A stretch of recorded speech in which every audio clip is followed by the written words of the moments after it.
பாலக்கோடு அருகே தேசிய நெடுஞ்சாலையில் இருசக்கர வாகனம் மீது ஆம்னி பேருந்து மோதி கூலி தொழிலாளிகள் இருவர் சம்பவ இடத்திலேயே பரிதாபமாக உயிரிழந்தனர். இது பற்றிய கூடுதல் விவரங்களை செய்தியாளர் ஆனந்த் வழங்கிட கேட்கலாம். ஆனந்த் வணக்கம். இந்த விபத்து தொடர்பான மேலும் தகவல்கள் என்ன? உயிரிழந்த இருவரின் விவரங்கள் என்னென்ன? வணக்கம். பாலக்கோடு அருகே தருமபுரி பெங்களூரு அதிவிரைவு தேசிய நெடுஞ்சாலையில் தான் இந்த இருசக்கர வாகனம் மீது ஆம்னி பேருந்து மோதி கூலி தொழிலாளர்கள் இருவரும் பலியான சோகம் நிகழ்ந்தது. அதாவது தருமபுரி மாவட்டம் பெண்ணாகரம் அடுத்த சிறுகலூர் கிராமத்தை சேர்ந்தவர் முனியப்பன்.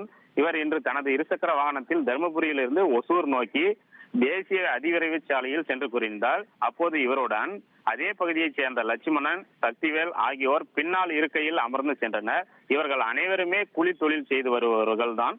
மகேந்திரமங்கலம் அருகே ஜிட்டாண்டள்ளி தேசிய அதிவிரைவு நெடுஞ்சாலையில் சென்று கொண்டிருந்த போது பின்னே வந்த ஆம்னி பேருந்து இவர்கள் சென்ற இருசக்கர வாகனத்தின் மீது மோதியதில் லட்சுமணன், சக்திவேல் ஆகிய இருவருக்கும் தலையில் பலத்த காயம் ஏற்பட்டு சம்பவ இடத்திலேயே துடிதுடித்து உயிரிழந்தனர்.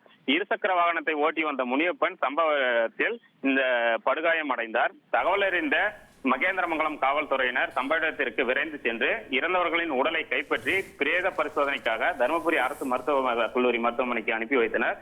மேலும் படுகாயமடைந்த முனியப்பனை மீட்டு தருமபுரி அரசு மருத்துவக் கல்லூரியில் சிகிச்சைக்காக அனுப்பி வைத்துள்ளனர். இந்த விபத்து குறித்து மகேந்திரமங்கலம் காவல்துறையினர் வழக்கு பதிவு செய்து விசாரித்து வருகின்றனர். ஆம்னி பேருந்து மோதி வேலைக்கு சென்ற கூலி தொழிலாளர் இருவர் உயிரிழந்த சம்பவம் அப்பகுதியில் பெரும் சோகத்தை எடுத்துள்ளது.